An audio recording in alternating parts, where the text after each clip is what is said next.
Hey guys, Josh from soccerreviewsforyou.com, bringing you my review plus on-feet video of the leather upper variation of the Adidas F50 adizero 2015 in the latest solar green and black colorway.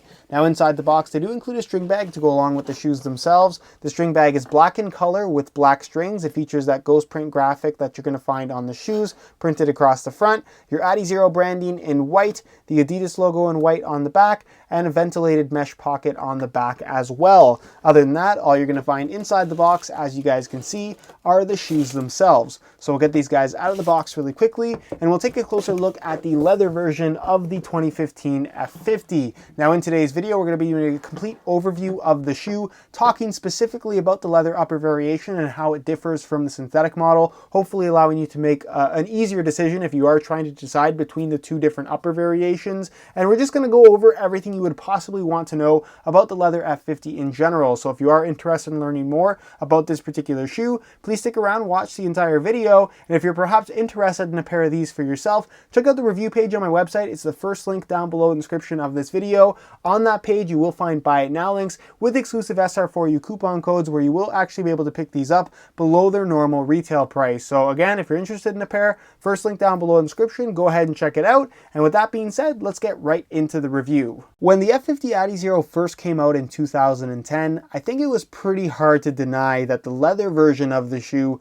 was much better than the synthetic variation. The original first couple models of the F50 adizero featured sprint skin synthetic uppers, but since Adidas has made the transition from sprint skin synthetic to hybrid touch synthetic, I really do feel like the synthetic upper variation is the way to go if you're buying a pair of F50s. And this is really my reasoning, to put it as simply as possible. With the leather F50, it's an okay leather shoe, whereas with the synthetic F50, it's a really, really good lightweight thin synthetic shoe. It's kind of two different shoes in terms of the type of feel that it provides. This is going to be a little bit thicker. Of course, you do have the leather in the forefoot area of the shoe, but it definitely wouldn't be up near the top of my list as far as some of the best leather shoes on the market. If you really wanted something with a leather upper, you just have better options in general other than the leather F50 adizero. With that being said, this shoe still does have some things on offer, mainly this very aggressive firm ground stud pattern that I'm personally a huge fan of, that might lure you towards the F50 adizero in the leather upper variation, especially if you don't necessarily want something that's overly thin on your feet. So as far as the upper is concerned, you have a kind of 75-25% split as far as what part of the shoe is leather and what part of the shoe is synthetic. The leather portion of the shoe is from this seam right here forward, so the entire forefoot toe box area, and then it cuts off at this seam right here. So essentially just past the first lace hole at the very bottom of the shoe, this area of the shoe is made from a Golio leather, essentially a calfskin material. It's got a decent thickness to it, and the quality is all right. It's certainly nothing too special, especially considering the $229 price point that they're asking for the leather version of the F50. It's actually $10 more expensive than the synthetic upper variation, which is also something worth noting, because for $229 you can essentially have any leather shoe that you want, and for less money you can find much better quality in terms of leather shoes than what you're going to get here with the leather F50. With that being said, the leather that you do get does provide that nice natural soft padded touch on the ball that you would expect, and it does get better after some break-in time. The only problem that I have is that there just isn't very much of it on the shoe, mainly through the midfoot here. So the midfoot, or from the forefoot back I should say, is made from a thinner synthetic material. It's not hybrid touch, it's a little bit thicker than that, and honestly just doesn't feel quite as premium, and it just doesn't have the same feel as what you're going to find from the leather at the front portion of the shoe. The tongue itself is made from leather, which is a nice touch, but isn't super noticeable when you're actually wearing the shoes, especially considering that the midfoot is pretty much entirely made from synthetic. And again, you just get an inconsistent feel. It's nice and padded and kind of soft at the front portion, whereas in the midfoot, where you're going to be making a fair amount of contact with the ball, it just feels a lot cheaper, a lot thinner, and not nearly as padded as that front area of the upper. So that's really the main issue that I have with the leather F50. It's an okay leather shoe, whereas the synthetic model is not only going to be lighter and just offer a more tight, responsive feel, which is what I really think this shoe is all about. It's actually a really good thin synthetic soccer shoe, where, like I said, this is really, to me, just an okay leather shoe. You have a central lacing system, as you guys can see, the same low cut in the heel, internal plastic heel counter, smooth synthetic leather leather heel liner. The insole is fully removable. I'll give you guys a quick look at that. It's the same exact insole you'd normally find with any of the F50 models, regardless of upper variation. You have this soft synthetic suede lining on top, and it's made from a single layer of this black foam material that provides some pretty good step-in comfort. It's actually a pretty decent insole. As far as the sole plate and stud pattern is concerned, again, no differences here from the firm ground synthetic variation of the F50 adizero. It's a pretty flexible plastic material. It does get more flexible as you wear them in, and this firm ground variation is fantastic as far as overall traction is concerned. It was modeled after a Sprinter spike, which you definitely do get that sense of with the kind of spine-like bladed stud formation running through the middle of the forefoot. In the heel, you're going to find a 3-stud layout with 2 kind of bladed studs to the outside of the shoe, kind of a little bit further back than they would normally be, and then 1 bladed support stud kind of right there in the middle. Provides really good stability, surprisingly, considering there are only 3 studs there as opposed to a standard 4-stud layout. I really have no issues with the heel studs at all. And then in the forefoot, you get that standard adizero 6-stud layout with these 6 bigger and longer triangular studs. And then you get all of these bladed kind of tooth-like, very, very sharp studs in between that just create for tons and tons of bite when you're pushing off, especially when going in a straight line. Lateral traction is actually really, really good as well. And you just find that when you are pushing off in pretty much any direction, you just get as much grip and as much kind of resistance when pushing off as possible. You just don't have that sensation that you're going to slip, and you just feel like you can push off as hard as you like without having to worry about slipping, if that makes any sense. So as far as firm ground stud patterns go, it's one of the more aggressive ones out there, and definitely one of the best as far as multi-directional traction is concerned. So that's pretty much it as far as the tech specs and just a complete overview of the overall performance is concerned. If you really are dying to have a leather pair of F50s, these certainly will do the job for you, but if the main reason why you're buying these is to have a nice pair of leather shoes,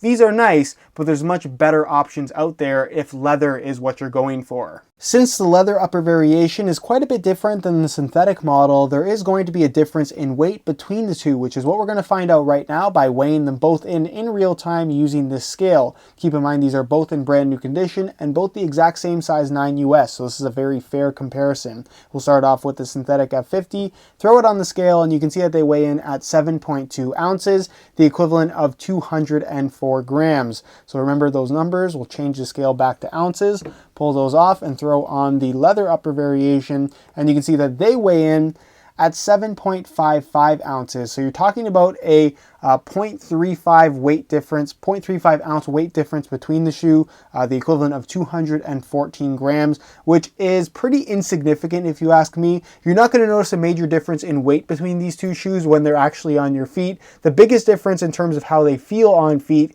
is just that, the way that they feel. The synthetic model has a much tighter, kind of closer fit to your foot, whereas the leather upper variation is a little bit more spacious, a little bit softer, and just kind of bulkier in general. So if you are trying to decide between either of these two shoes and weight is a concern for you, the synthetic model is a little bit lighter, but I don't think that the difference is significant enough to really justify the weight being the main deciding factor. So again, if you are trying to decide between either of these two models, don't worry too much about the weight. It's really more about the feel. All right, so here is a look at the leather F50s on feet. On my left foot, I have the stock laces that come with the shoes, and on my right foot, I have a pair of red reflective SR4U replacement laces. If you're interested in a pair of replacement laces for yourself, check out the website sr4ulaces.com. You'll find a direct link to that down below in the description of this video. Now, in terms of how these things fit and feel on feet, if you're comparing the leather F50 to the synthetic model, I think a lot of people would say that the leather model is more comfortable, and to a certain extent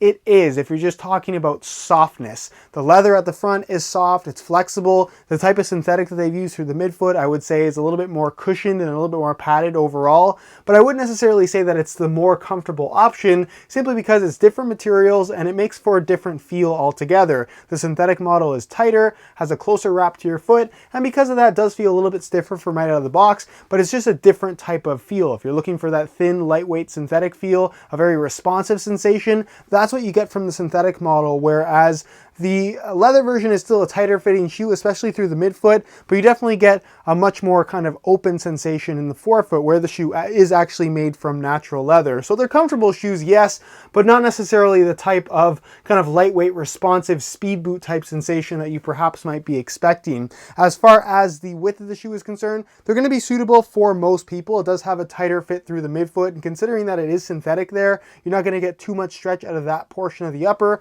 whereas in the forefoot and toe box area, it is a soft leather and it will stretch and kind of form to the shape of your foot after a couple hours of wear time. So if it feels a little bit tight at the front of the foot, don't worry, give it some time to wear in, and like I said, they will stretch a pretty decent amount. As far as the overall sizing is concerned, I'm wearing my usual size 9 US here, and the fit and the length is absolutely perfect. So if you are looking to order a pair of these for yourself, I would strongly recommend going true to size in order to achieve the best possible fit. Sizing is the same between both the synthetic and leather versions of the shoe. Alright guys, that's it for my review of the 2015 leather F50 adizero from Adidas. Again, if you guys are interested in a pair of these for yourself, check out the review page on my website. It's the first link down below in the description of this video. On that page, you will find buy it now links with exclusive SR4U coupon codes where you will be able to pick up this shoe in multiple colorways below its normal $230 retail price. So again, if you're interested in a pair, first link down below in the description, go ahead and check it out. If you have any questions at all regarding the leather F50 or even suggestions,